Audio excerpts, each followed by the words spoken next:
He keeps on blessing me every day. All right. Every day. My name is Doug Perkins, for y'all who don't know me. And it's a blessing to be here. Before I get started, I need an assistant. I always like, you buddy, be my assistant for me. You sit up here. Pastor, you mind if I get comfortable? Enjoy yourself. Get comfortable. Hold on. Hold my jacket. Now I asked for my jacket. Give me my jacket. Okay?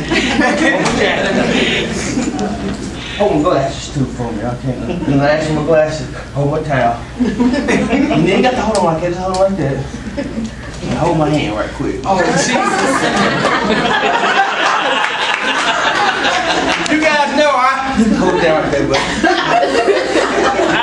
I'm missing a hand, but God is still good. Yes, He is. If I can't say a word, I can raise my nub. But I thank you guys for allowing me to be here. I won't be before you long. I'm not a comedian.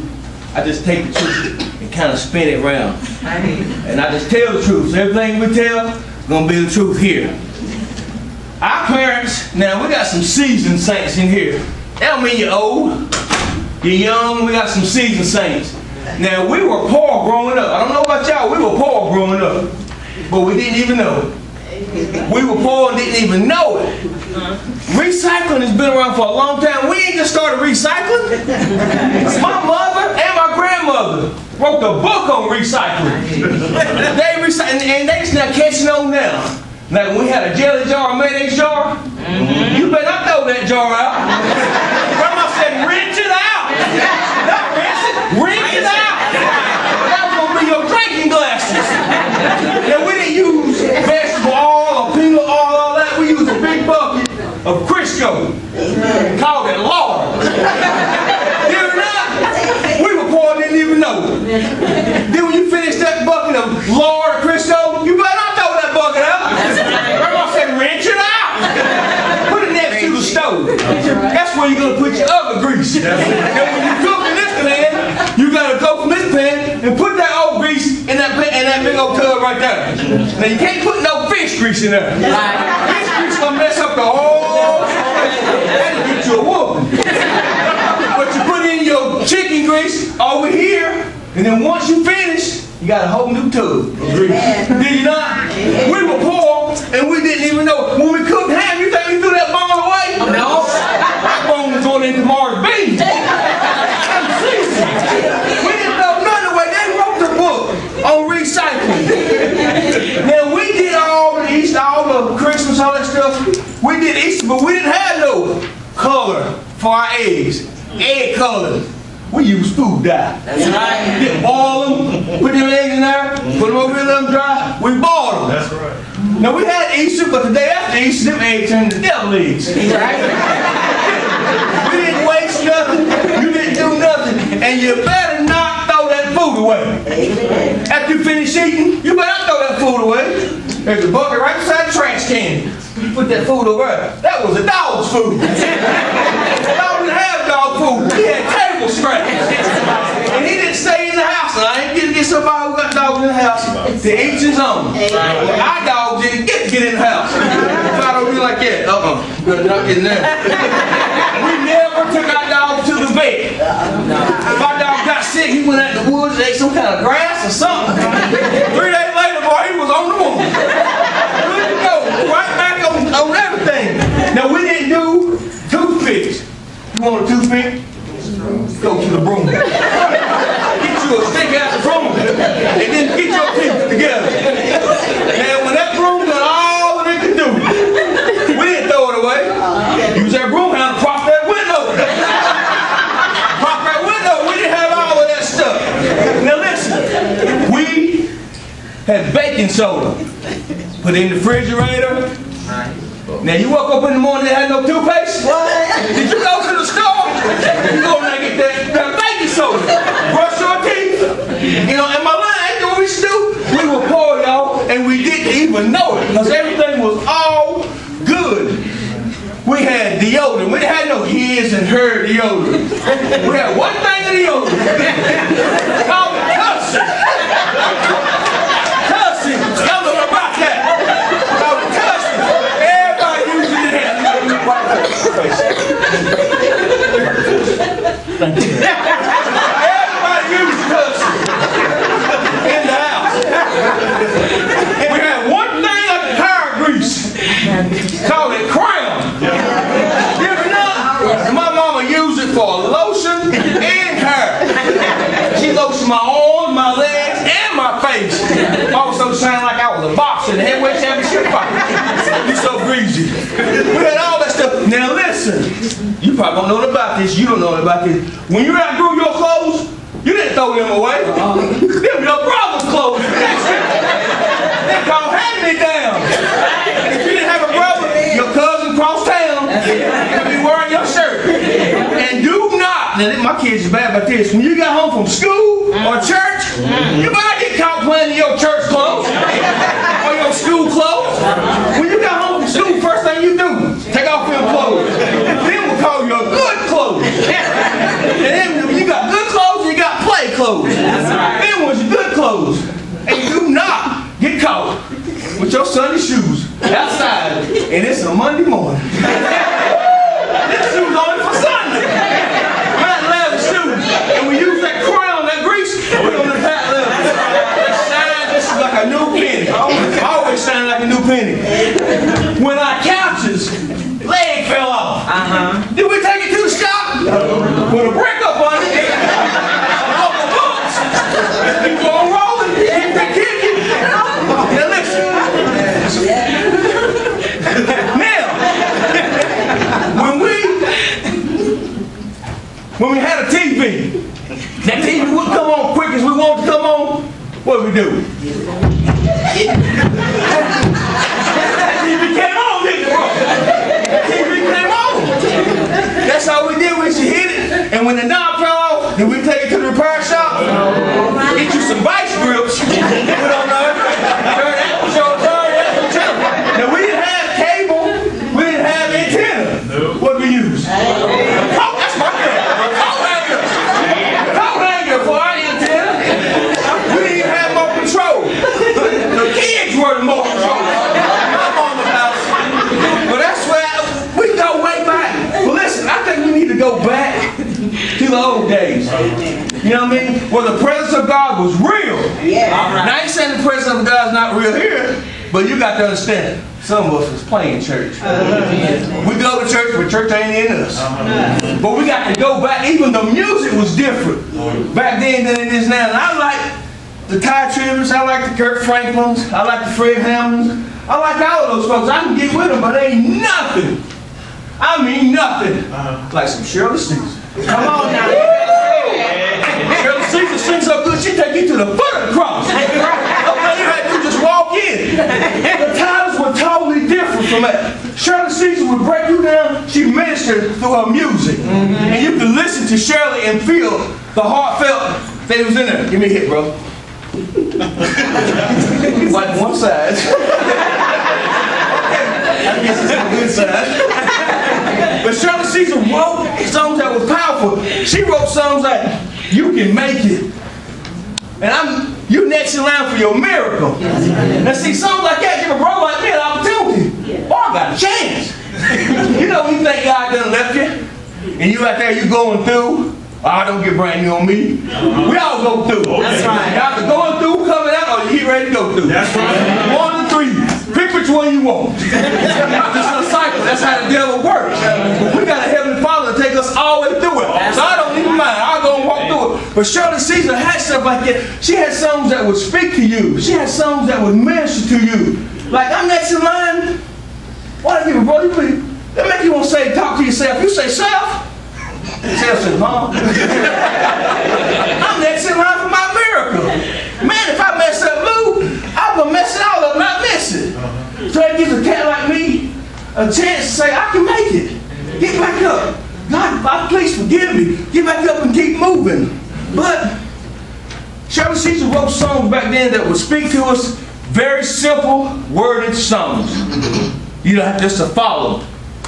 And they tell you exactly what you need to do. That's ministry where it can minister to everybody. Oh, yeah. From the little baby up to the adult.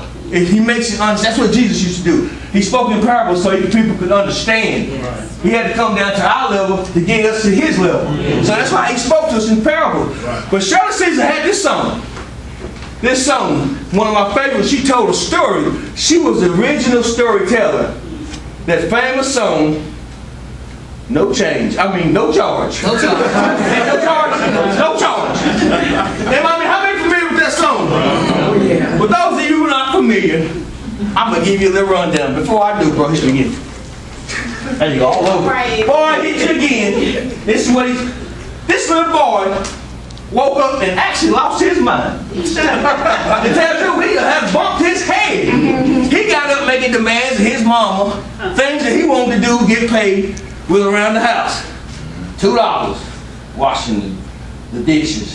$1.50 watching my brother. $2 for making my bed. $3 for getting good grades.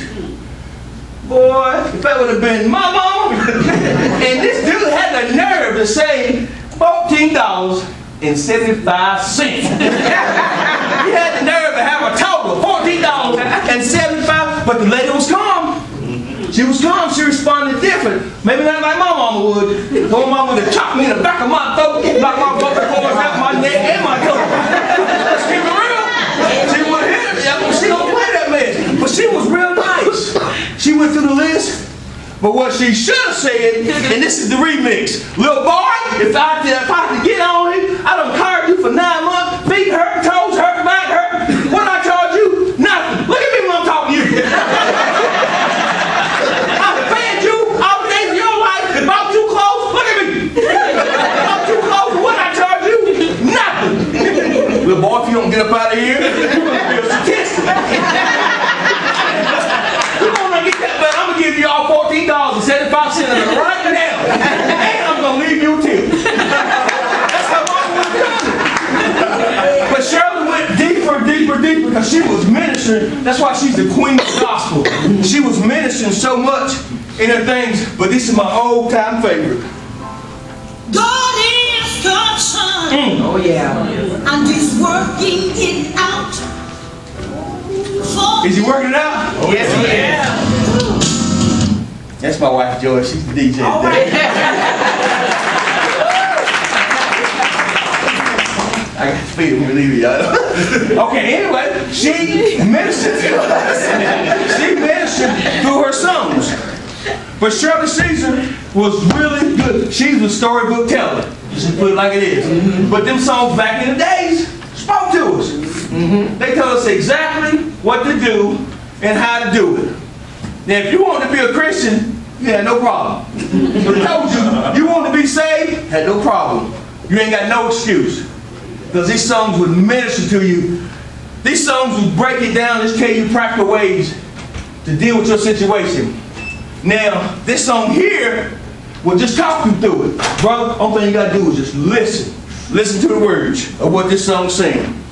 Self-explanatory. What?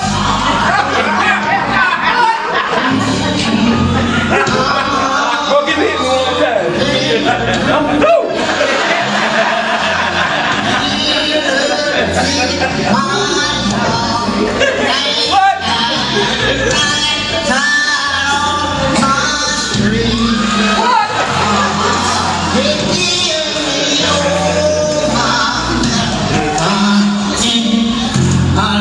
In my room.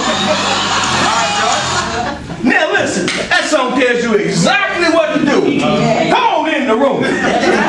Come on in the room. You ain't got to guess, because the saints said, come on what? In what?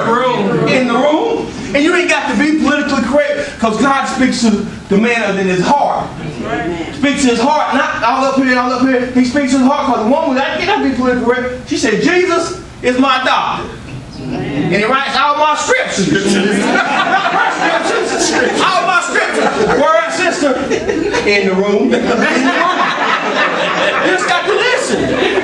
But we cannot be remorseful if we don't pay tribute to the greatest male, the king of gospel, Reverend James Cleveland. Come on, sir. James Cleveland was Brandy. Yes. This is one of my favorite ones right here from James Cleveland. This is a man. Oh, no.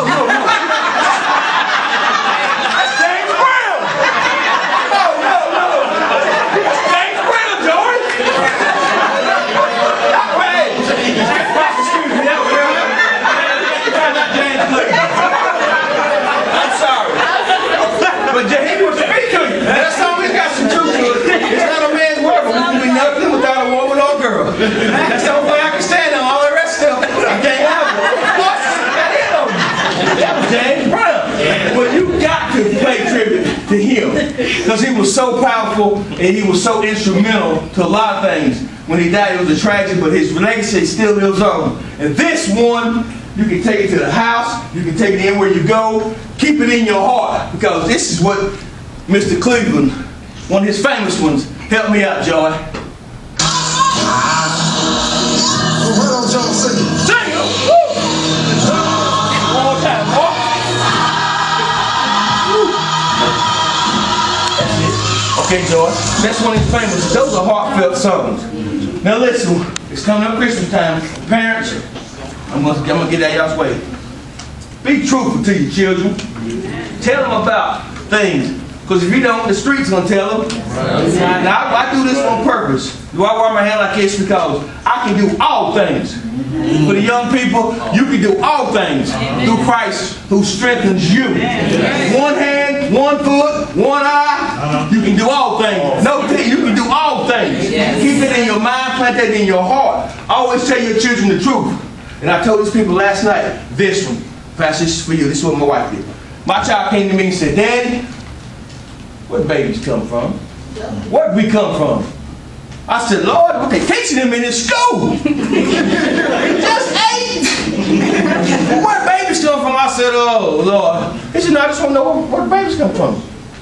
Well, we came from monkeys. That's the first thing that came to my mind. We come from monkeys. Monkeys. Monkeys. So I went home about a couple of days later. I heard him in the kitchen asking my wife, Mom, where did we come from? She knew exactly what he was talking about. Oh, dumb me, I was talking about some perverted stuff. What they teach him in school, blah, blah, blah. I'm getting him out of that school. Couldn't afford a private one, so I hung something. He got to go back to school. But anyway, my wife said, honey, let me sit down. We come from Adam and Eve. That's what I should have said. They were the first ones, and then we evolved from Adam and Eve. And he said, oh, wait a minute. Daddy told me we came from monkeys. She said, oh, he was talking about his side of the family.